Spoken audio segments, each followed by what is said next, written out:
Welcome to another deep dive. And just a heads up, this one is going to get pretty intense. We're looking at a case out of 1960s New Hampshire. Oh, wow. It all starts with a young woman named Sandra Villard who vanished on her walk home. Okay.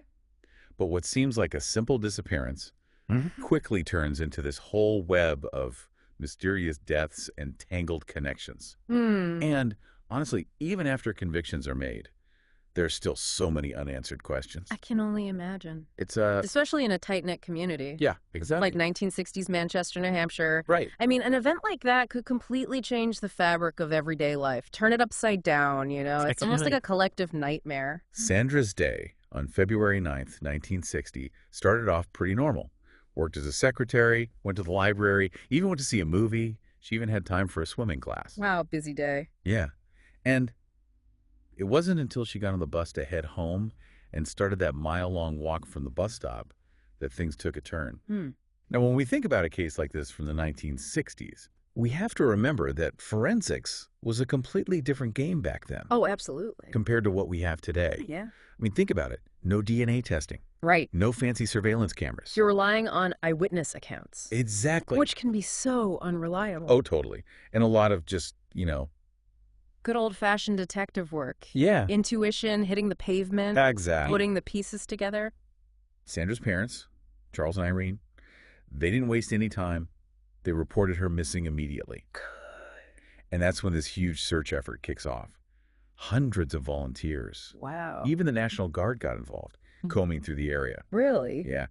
But as the days passed, hope really started to dwindle, I bet. especially when they found Sandra's red bag and one of her snow boots Stock. lodged in a reservoir drain. Oh, no. And later on, they found her coat stained with blood near the lake. Okay, so that's a clear shift in the investigation. It goes from a missing person case to something a lot more serious. Right. And, Yeah. back then the term serial killer, it wasn't really part of the public consciousness. No, not at all. So you can imagine the fear. And then, 9 days after Sandra disappeared, 9 days. a motorist spotted something scarlet red in a snowbank by the side of the road. Oh, my gosh. It was Sandra's body. She was still wearing that scarlet blouse, but she was naked from the waist down. The autopsy showed just how brutal the attack was. She was sexually assaulted, beaten, stabbed, Oh, my goodness. and shot multiple times. That level of violence, it just points to a rage. Yeah. That goes way beyond a simple robbery or assault. And the fact that her body was moved and there were attempts to hide it suggests some level of planning, trying to throw investigators off the scent. This is someone who's not just acting on impulse, they're trying to control the narrative. The police come up with the theory. Sandra was offered a ride, taken to the woods, attacked, and then her body was moved. They find the bloody knife, but the rifle is still missing. And at this point, fear grips the community. Rightfully so. Women are warned to stay inside. Events are canceled. And then, to make matters worse, one of Sandra's friends gets a chilling phone call. What did it say? The caller says, "You're next." Chilling. That adds a whole other psychological layer. Yeah. The case. It's terrifying. This is someone who not only is capable of extreme violence, but also seems to be getting some sort of satisfaction from the fear that they're causing in the community. Right. And that's often a sign of someone who needs to control and dominate others. It's pathological. So then we get to Sandra's funeral, and the police are watching everyone very closely. Okay. And one young man driving a black Chevrolet catches their attention. Why is that? Well, a witness had reported seeing a dark-colored Chevrolet near the canal on the night Sandra disappeared. Oh, I see. So, of course, they zero in on this guy. Yeah. In these kinds of investigations, it's common for the police to focus on people who fit a certain profile All right. or were seen near the crime scene. Right. But like we often see, what looks like a solid lead Yeah. can quickly turn into a dead end. Yeah, happens all the time. They questioned him intensely, but ultimately had to let him go without any charges. They chased down other leads involving black Chevrolets, but they all fizzled out. So frustrating. Yeah, the case goes cold, and the community's frustration and fear just continue to grow. I can't imagine how that must have felt. So much uncertainty. And it really highlights the challenges investigators faced back then. Yeah. With limited technology, no DNA testing, and just a lack of hard evidence. Exactly. It underscores the importance of thoroughness. Yeah. And the need to meticulously examine every single piece of information, even if it seems insignificant at first. It really is like a puzzle, isn't it? A Absolutely. year goes by. Yeah. The police finally release a sketch Oh, a sketch? of a young man based on a witness account. Okay. The same day that sketch comes out, Oh, Sandra's mother gets a terrifying call. oh no. The caller taunts her with the sketch and even threatens her life. Whoa. And then a troubled young man named Ronnie Jenkins, he steals a rifle and goes on a shooting spree. Oh my goodness. And during questioning, he actually confesses to Sandra's murder. Wow. But Yeah. false confessions are more common than people realize. I know. I mean, it seems counterintuitive, but Yeah. think about it. Mental instability, coercion, or sometimes a desire for notoriety. Right. It can lead someone to confess to a crime they didn't commit. Yeah. And in this case, it seems like Ronnie's confession was likely a result of his mental state Yeah. and a desperate need for attention. It's sad. Yeah. But unfortunately for the investigation, Ronnie's confession didn't line up with the facts. Of course. He's declared mentally unstable, and the confession is dismissed. Right. So back to square one. Another dead end. But this shows how important it is not to just accept a confession at face value. Right. Investigators have to be really careful and corroborate every detail Exactly. with physical evidence, witness statements, everything. All right, so now let's fast forward 4 years to January 1964. Okay. A blizzard is hitting Manchester, and 14-year-old Pamela Mason is looking to make some babysitting money. Oh, 14 years old. So she and her friend Barbara put up a flyer at a local laundromat. A flyer in a laundromat. That seems Yeah. almost great, but it had tragic consequences, It just shows how vulnerable young people were, especially back then. And especially when personal safety wasn't emphasized as much. Easy. Later that day, they get a call from a man. Okay. He needs a babysitter, but there are already some red flags. Like what? Well, the way he talked to Pamela's mother, Joan, was classic predatory behavior. He used a soft-spoken tone to try to seem harmless. He avoided giving his full name and told Joan that he lived nearby and his wife would bring Pamela home by 9 p.m. Trying to make it sound as safe as possible to Yeah. gain her trust and downplay any risks. That's how they operate. Exactly. Joan's hesitant, but the man seems sincere, so she agrees. Oh. But only if his wife picks Pamela up. Pamela wasn't home from school yet, so the man says he'll call back. Okay. And when Joan left for work, she specifically told Pamela not to go with anyone other than a woman. Right. But Pamela's a teenager, so she probably didn't take her mother's worries too seriously. That's classic. That disconnect Right. between a parent's worry and a teenager's, feeling invincible. Yeah. It's a recurring theme in these kinds of cases. Yes. And it's a reminder, really, of how important it is to talk openly with young people Yeah. and to set very clear boundaries. When Joan got home from work at 3 a.m., Pamela was gone. At first, she thought maybe Pamela stayed over at a friend's house. Right. But when Pamela didn't show up for school the next day, Uh-oh. panic set in. Oh, that realization Yeah. that your child is missing. It's every parent's worst nightmare. It really is. It's this flood of fear and guilt, Yeah. and then just that desperate need to find them. Joan calls the police. She tells them about the babysitting call and mentions some other strange phone calls she had gotten recently. But of course, the blizzard made everything so much harder. Oh, that's right. The blizzard. Yeah. That adds a whole other level of urgency. Not only are the search conditions dangerous, Right. but the snow itself could be covering vital clues. Exactly. It's a race against time, and you've got the elements working against you. A neighbor remembers seeing a car pull up to the house around 5:45 p.m., Okay. but because of the snow, they couldn't see the driver or the car clearly. Oh. All they had was the man's voice from the phone call. Okay. Sounded like he was between 20 and 30 years old. All right. And he had this strange laugh when Barbara asked for his name. Oh, creepy. Days go by, and there's still no sign of Pamela. Hmm. Joan makes a desperate plea on the radio for her daughter's safe return. I can only imagine how difficult that must have been. Just a raw outpouring of a mother's desperation, clinging to hope. And then, 5 days after Pamela disappears, 5 days. a postal worker finds an unstamped envelope. It's addressed to P.M. Mason, Pine Island Amusement Park. Pine Island. Yeah. That's an abandoned amusement park. Exactly. Oh, this is strange. This is like a deliberate taunt. The police rush over there, Yeah. but they find nothing. It's like a wild goose chase. It is. And 2 days later, a truck driver spots something blue in the melting snow by the highway. Blue.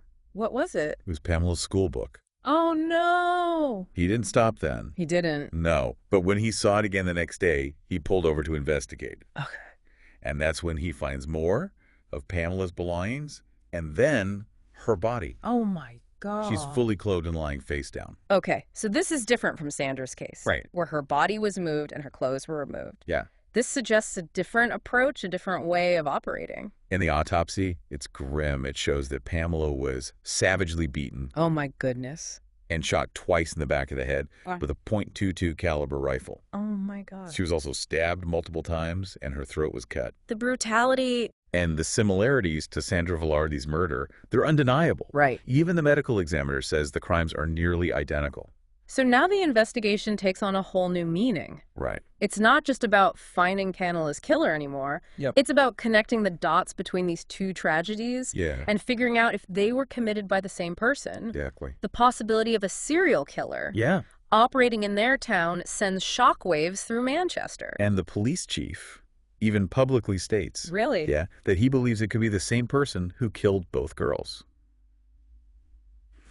Manchester is terrified, I can imagine. wondering if a serial killer is on the loose. And this is where things get really complicated. A woman named Rena Pquette enters the picture. Rena Pquette. She's a 53-year-old mother of 6. Okay. And she works at that same laundromat where Pamela and Barbara put up their flyer. Right. Okay. And she tells her husband, Arthur, that she thinks she knows who killed Pamela. How would she know? This is the crazy part. Rena says the killer's own mother told her. Whoa, hold on, why? Yeah, the owner of the laundromat confided in Rena, Okay. believing that her 27-year-old son, Edward Cage, Edward Cage. was responsible for both Pamela's and Sandra's murders. That's a heavy accusation. It is. And her husband, Arthur, is understandably skeptical. I mean, why would a mother suspect her own son of such horrific crimes? Then why tell Rena? And why tell Rena? Of all people. Right. It's bizarre. It is. And then Rena says something truly chilling. Okay, what did she say? She said, "It's because he killed one of the girls in our pigsty." Whoa. Okay, that changes things. Now she's not just a concerned citizen with a tip. She's putting herself and her family in a very dangerous position. Rena's claim about the pigsty on their farm, which had been empty for years, it really shook Arthur up. I bet. He urged Rena to stay out of it. Yeah. But Edward Cage's mother kept calling, Oh, no. increasing the pressure. She was relentless. She said that Edward was unaccounted for on the night Pamela disappeared, and that he'd even seen the flyer at the laundromat. Oh, wow. So the pressure is mounting. It is. Rena's caught between wanting to do the right thing and fearing for her safety and her family's safety. Right. She's overwhelmed and scared, and she ultimately decides to call the police. Okay. 2 detectives go to her farm to hear what she knows. All right. And 2 days later, 2 days later. Rena's 15-year-old son, Danny, he wakes up late and realizes his mother's not home. He can't find her anywhere. Oh, God. He calls his uncle, who's a police officer, and they search the property together. Okay. And that's when they see smoke rising from the pigsty, The pigsty. but a half a mile from the farmhouse. That image, the smoking pigsty. I know. It's ominous. A warning sign. Yeah. that something terrible has happened. They race over to the pigsty, but the door is blocked with 2 logs. Danny's uncle kicks the logs away and forces the door open. Inside, they find Rena. Oh. She's lying on her back, dressed only in a thin dress and slippers, Yeah. and her body has been set on fire. Oh, my God. That's horrific. The circumstances are immediately suspicious. Suicide? Or was this a deliberate act of violence to silence her? The official ruling is suicide. Really? Yeah, the coroner says Rena doused herself with flammable liquid, lay down in the straw, and set herself on fire. The local paper reports that Rena had been depressed over the recent murders and President Kennedy's assassination. Okay. And the Attorney General dismisses Rena's tip about Edward Cage, calling her suspicions rambling and baseless. Wow. So you have the official narrative of suicide, and then you have the family who's convinced something's not right. Exactly. Rena's family is furious. They absolutely refuse to believe she took her own life. Right. They point out that no container for the flammable liquid was ever found. Right. Her clothing wasn't appropriate for the cold weather. Yeah. The door was blocked from the outside. Yeah. And the position of her body didn't suggest a struggle. These are all valid points. It casts serious doubt on the suicide ruling. It really does. And it just adds to the family's grief. Yeah. The feeling that the authorities aren't taking their concerns seriously and might even be trying to sweep the case under the rug. And to make matters even stranger, when the family goes back to the farmhouse after Rena's funeral, Yeah. the pigsty is on fire again. What? It's as if someone is trying to destroy any evidence that might be left behind. A second fire? That's incredibly suspicious. It really is. It fuels the family's belief that there's a cover-up happening. Now, before we get to those fires, there was actually another person the police were looking at, Edward Cage. Edward Cage. Remember him? Yeah, the one Rena was talking about. Right. He was a person of interest even before Rena called the police. Why is that? Well, 2 witnesses had reported a Pontiac sedan parked near where Pamela's body was found the night she disappeared. Okay. The driver was acting suspiciously. Turns out that car was Edward Cage's. So they had their eye on him already. They did. And Cage's neighbor had noticed something odd that night, too. Oh, really? What's that? When Cage got home, his pants were soaked up to the knees. Soaked. Yeah, but he just said he felt lousy and went straight to take a bath. The next day at work, he asked a coworker for an alibi. Oh, an alibi. Yeah, he said he'd been out with another woman. Oh, wow. So he was already trying to cover his tracks. Right. And when the news about Pamela's body broke, he told the same coworker, "I really need that alibi now." That's not a good look. That definitely raises red flags. No, it doesn't. So the police brought Cage in for questioning, Okay. and he changed his alibi several times. First, he said he was shopping. Then he claimed he was having an affair. Then he said he was playing cards. Inconsistent stories are never a good sign. They're not. And when they asked him to hand over his guns, he gave them 3. 3 guns, that's a lot. Yeah. But when they searched his house, Yeah. they found a 4th one, a .22 caliber rifle. Oh, interesting. The same caliber as the murder weapon. Exactly. Ah. And Cage agreed to take a lie detector test. Okay. But the results came back inconclusive. Of course. So they didn't have enough solid evidence to hold him, and they had to let him go. Oh, no. And just 1 day later, Rena Pquette is found dead in that pigsty fire. Wow, the timing there is incredibly suspicious. Makes you wonder if Rena's death was directly connected to Cage's release. It does. But despite all this, the police stuck with their suicide ruling in Rena's case, Okay. and they downplayed any connection to Cage. But they were still investigating him for Pamela's murder, All right. and they managed to get a search warrant for his car. Oh. Guess what they found? Pamela's blood-stained underwear. Whoa. That's huge. Direct evidence linking him to Pamela, he can't deny that. Nope. 2 weeks after Rena's death, Edward Cage was indicted by a grand jury for Pamela Mason's murder. Wow. And then ballistics experts confirmed that the bullets that killed Pamela and Sandra were a match to the rifle they found at Cage's house. Okay, so they have him. They do. It's an open and shut case. Looks like Pamela's family might finally get justice, although it's tragic that Sandra's case remains unsolved. Right. And Cage keeps claiming he's innocent throughout the whole trial. Of course. But the jury comes back with a guilty verdict in just 4 hours. Wow, 4 hours. They didn't take long to deliberate. They didn't. And he's sentenced to life in prison. Life in prison. Yeah, but he was spared the death penalty, which angered a lot of people who felt he deserved a harsher punishment. I can understand that. And what about Sandra's case? The Attorney General decided not to charge Cage for Sandra's murder, so her case officially remains unsolved. That's got to be devastating for her family. No closure. Absolutely. So remember Danny? Rena's son. Yes, the one who found her body in the pigsty. Right.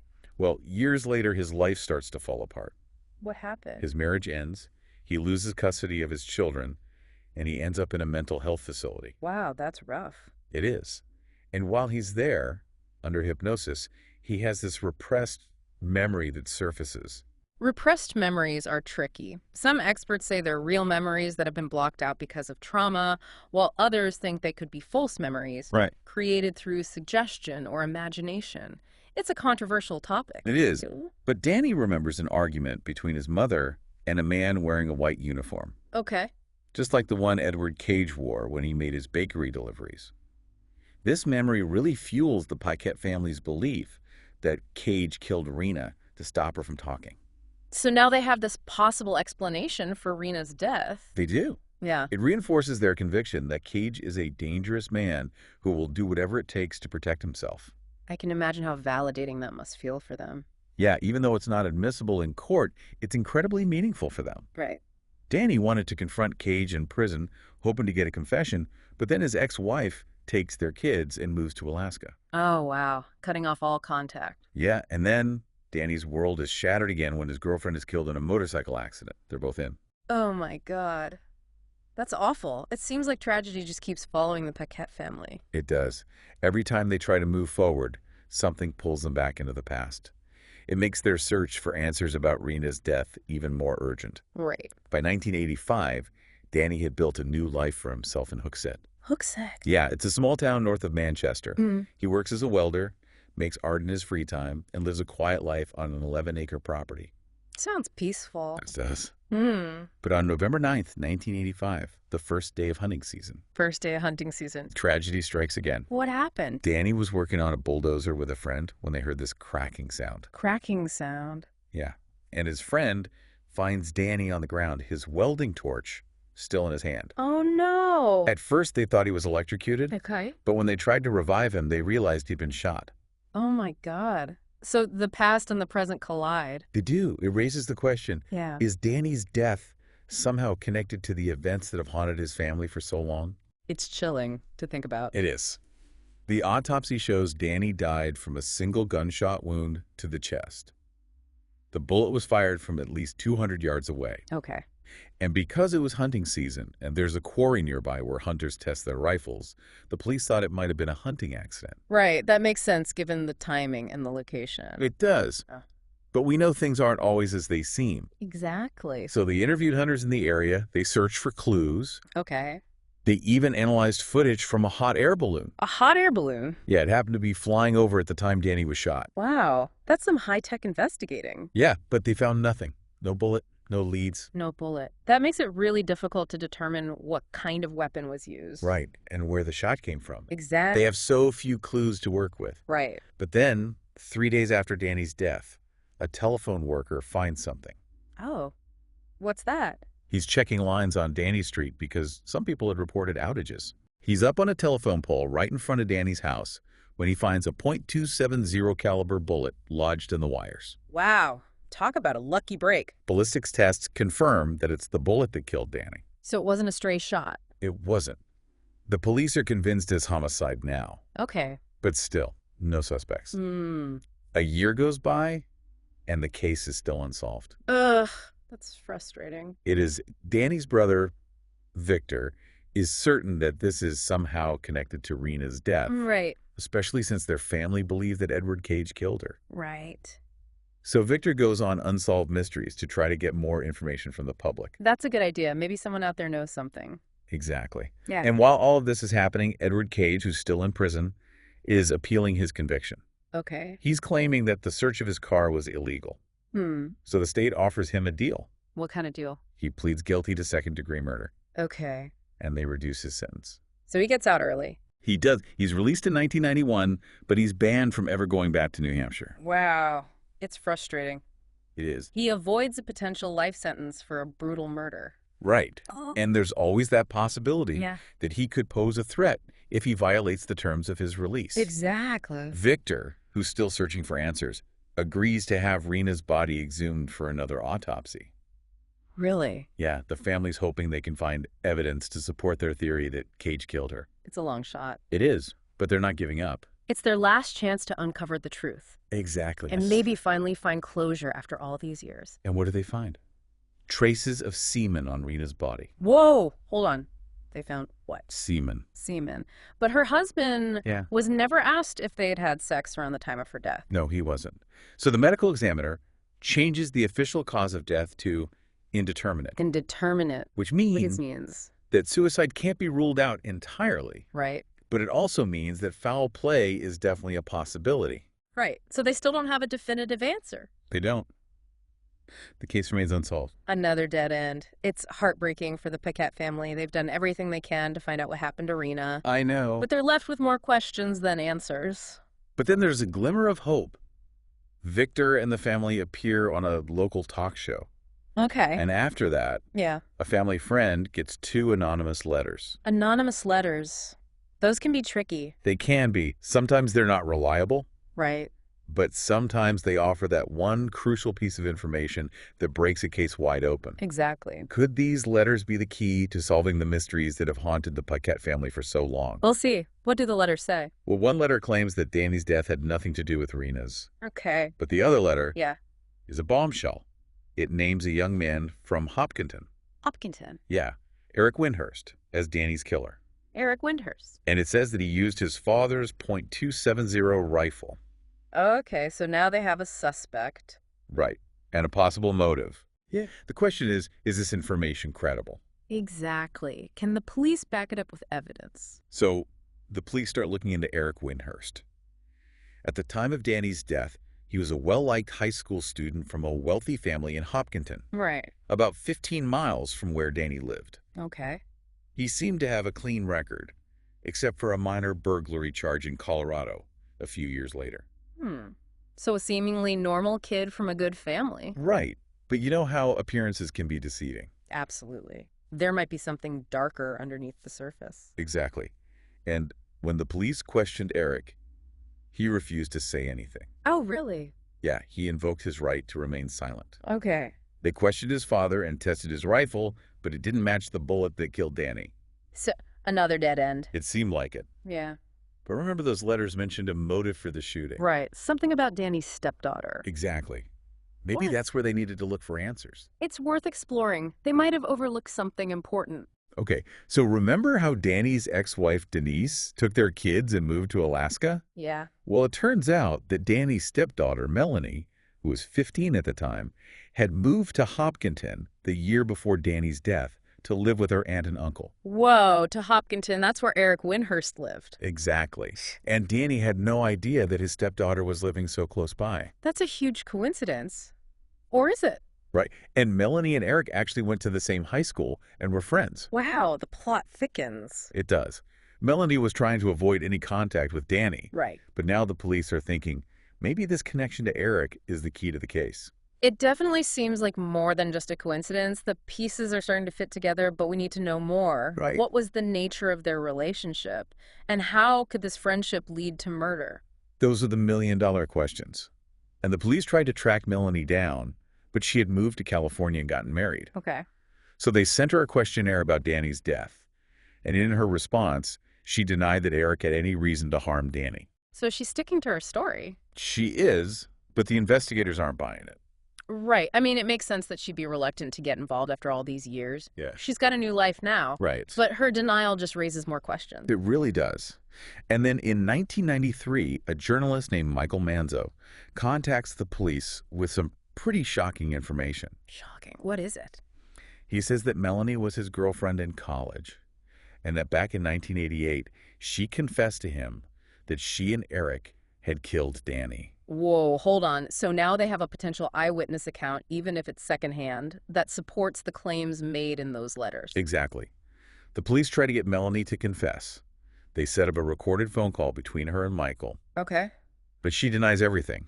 She says she made the story up because she was going through a hard time back then. Smart move by the police. Yeah. But it doesn't work. Melanie's sticking to her denial. Right. And they don't have any physical evidence to back up Michael's claims. So the case goes cold again.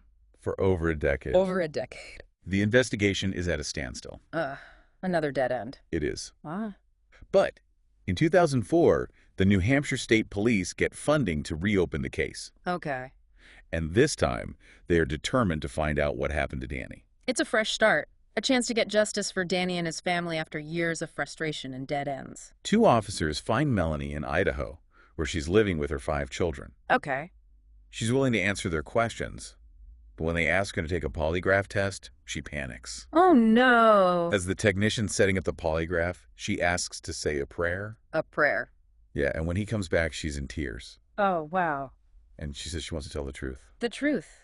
It sounds like the weight of her secret finally became too much to bear. This is it, the moment of reckoning. Melanie tells this terrifying story. She reveals that Danny, her stepfather, had sexually abused her repeatedly Oh, my God. from the time she was 9 until she was 11. That's horrific. When her family moved to Alaska, Oh. she says he threatened her with a gun, forced her to hang from a chin-up bar, and even made her watch him kill small animals. This changes everything. Now we understand the deeply traumatic relationship between Melanie and Danny. It does. And it gives us a possible motive for why she might have wanted him dead. Right. And this is where Eric Windhurst comes in. Okay. Melanie tells the police that she had told Eric about the abuse, and he was furious. He wanted to protect her. Right. And in early November 1985, just a few days before Danny was killed, Eric asked Melanie point blank if she wanted him dead. Wow. Straight to the point. He was. And she said yes. That conversation, it seals their fate. It establishes intent, a plan, and the shared understanding. It does. This is no longer about teenage angst. Right. It's a calculated plan for revenge. Melanie gives the police a detailed account of the day Danny was killed. Okay. She says that Eric called her that morning and told her he was going to do it. Oh, God. And she begged to go with him, and he agreed. She went with him. She did. They drove to Danny's house, stopping at a gas station on the way. Okay. And the attendant even noticed the rifle in the back of Eric's car. Oh, that's chilling. They get to Danny's street, and Eric parks. And they walk through the woods to Danny's property. Oh, okay. Melanie points Danny out to Eric, and then they wait. Just waiting. Yeah. And Eric puts a piece of gum in his mouth and says to Melanie, "When this gum loses its flavor, I'm going to do it." Oh, my God. That's cold. Just cold-blooded. It is. And when the gum loses its flavor, Eric walks to the trees, rests his rifle on an old car, Oh. ains and fires. And just like that, Danny's life is over. It's over. He's killed instantly. A calculated, ruthless act. Then they run from the scene, Okay. go to a Burger King to establish an alibi, and swear to keep their secret. And they get away with it for nearly 20 years. They do. It's amazing. They built this wall of silence Yeah. that protected them from suspicion for years. Right. But eventually, the truth has a way of coming out. It always does. It really does. So to check Melanie's story, the police have her call Eric while they're recording the conversation. Smart. She tells him that the police are going to question her and that she's thinking about confessing. Okay. And Eric stays calm, almost like he's accepted his fate. Wow. He tells her that he's lived with the guilt every day and that he's ready for whatever happens. It's interesting to hear that kind of reaction, like he's resigned to his fate, It is. maybe even relieved that the truth is finally coming out. Then the police reach out to Eric's old friends, Okay. and the code of silence that had protected him for so long finally crumbles. It turns out that Eric had actually bragged about killing Danny to several people over the years. He bragged about it. He did. He even claimed he'd chopped up the rifle and scattered the pieces during a trip to Colorado. Oh, wow.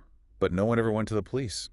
They were probably too scared of what Eric might do to them. That's the power of fear. It is. Someone like Eric, who could commit such a violent act, could easily instill fear in the people around him. It's a reminder that it's so important to speak up when we know about a crime, even if it's difficult or scary. It really is. Silence only protects the guilty. Exactly. Yeah. So in December 2005, almost 20 years to the day after Danny was murdered, 20 years. Eric Windhurst is arrested Wow. and charged with first-degree murder. First degree. He pleads not guilty at first, but then he takes a plea deal. What's the deal? He pleads guilty to second-degree murder, Okay. and in exchange, he gets a lighter sentence. Wow. So he avoids a potential life sentence. He does. It's a bittersweet victory for justice. He is finally held accountable, Yeah. but the plea deal means he won't face the full consequences of his actions. Right. At his sentencing, Eric says he's sorry and asks the Pquette family for forgiveness. I can't imagine What what that the- must have been like for them to hear. Yeah, some members of the family are still reeling from finding out about Melanie's abuse and believing that Edward Cage killed Rena. Right. They're not ready to forgive. And that's okay. They've been through so much pain and trauma, and no one should expect them to forgive easily, especially under these circumstances. And they feel that anyone who knew about the murder and stayed silent shares the blame with Eric. That's understandable. Yeah, Their pain and frustration at the lack of justice is valid. right. Melanie is charged with felony hindering apprehension for lying on that questionnaire back in 1992. Okay. And some members of the Pquette family are livid. I bet. They think Melanie orchestrated the whole thing Right. and that she should be held responsible for Danny's death. It's a complex situation. It is. Melanie was a victim of horrific abuse, Yeah, and her actions could be seen as a desperate attempt to escape that nightmare. right. But she did play a part in a man's death, and there has to be some level of accountability for that. Melanie pleads guilty, and her attorney argues that she should get a suspended sentence because of the years of abuse she endured. But the judge isn't sure. He asks her why she didn't think Eric would actually kill Danny. That's a tough question. It is. And ultimately, he sentences her to 3 to 6 years in prison. It's a difficult sentence to process. Melanie was a victim, and her actions were a cry for help. Right. But a man is dead, and there are consequences for that. Exactly. Then, in 2020, Eric Windhurst is granted parole after serving 15 years in prison. He's out. He is. The Pquette family is not happy about it. I can imagine. Eric eventually moves back to Hopkinton. Some people think he served his time and deserves another chance, while others can never forgive him for what he did. It's a reminder that justice can be so complicated. Right. And the ripple effects of a crime, especially a violent one, they can last for years. They can. What started as our deep dive into a string of unsolved murders turned into this crazy journey through secrets, betrayal, and a messed up form of vigilante justice. It's a wild story with so many layers. It is. And we did get some answers about Danny Pquette's murder. Yeah. But his mother, Rena's death, Right. still a mystery. It just goes to show that even with dedicated investigators and years of effort, some mysteries might never be solved. It's true. And what about Edward Cage? The man originally convicted of Tamala Mason's murder. Right. Did he actually have anything to do with Rena's death, like the Pquette family believes? Or was it someone else entirely? We may never know. That's the part that keeps us all coming back to true crime. It is. The lingering questions. Yeah. The what-ifs. It makes us wonder if there's more to the story than we've been told. And we can't forget about those traces of semen they found on Rena's body. Right. Whose DNA was that? Exactly. Why didn't they investigate that further? It's those unanswered questions that keep cold cases alive. They do. They make us speculate, re-examine the evidence, and always hope to find that one clue that everyone else missed. Exactly. Even when a case is officially closed, the search for the truth can go on. And sometimes, the most captivating stories are the ones that leave us with more questions than answers. This case, it's like trying to untangle a giant knot. It really is. So many intertwined stories, all these shocking twists and turns. Yeah. And even at the end, you're left wondering, was justice really served? You know, what strikes me is how this case really shows the impact of trauma. Yeah. On individuals and whole communities. Yeah. I mean, those first murders, Sandra's and then Pamela's, Right. they just completely terrified Manchester. Oh, absolutely. And that fear, Yeah. it lingered for years. It had this ripple effect, you know? It did. Touching so many lives. And then there's Rena, Yeah. thrown right into the middle of it all. And her family. Yeah. Their fight for the truth Relentless. is relentless. Even when it felt like nobody was listening. It's inspiring, It is. but also heartbreaking to imagine finding your mother's body I know. under those horrific circumstances and Yeah. then to spend years, decades even, Right. trying to get answers because you believe in your heart that it wasn't suicide. Yeah. That takes incredible strength. It does. And then there's Melanie, a victim of terrible abuse. It's hard to know how to feel about her choices. Yes, yeah. Do you sympathize? Do you condemn them? It's such a morally complex situation. It is. You know, she was traumatized Right. by years of abuse. Yeah. And you could argue that her actions, however wrong they were, Right. were just a desperate attempt to escape that nightmare. But she did help plan a murder. She did. And Eric, driven by this, Misguided sense of justice. yeah, Right? he took the law into his own hands. And became a killer himself. Exactly. It's tragic how trauma can lead to more trauma. It really is. It becomes this vicious cycle, violence breeding more violence. And those anonymous letters, who sent them? Why wait so long to come forward? Maybe guilt finally caught up with them. Right. They realized they had information that could finally bring some peace. Maybe they were scared of Eric Yeah. and only felt safe enough to speak up once he was behind bars.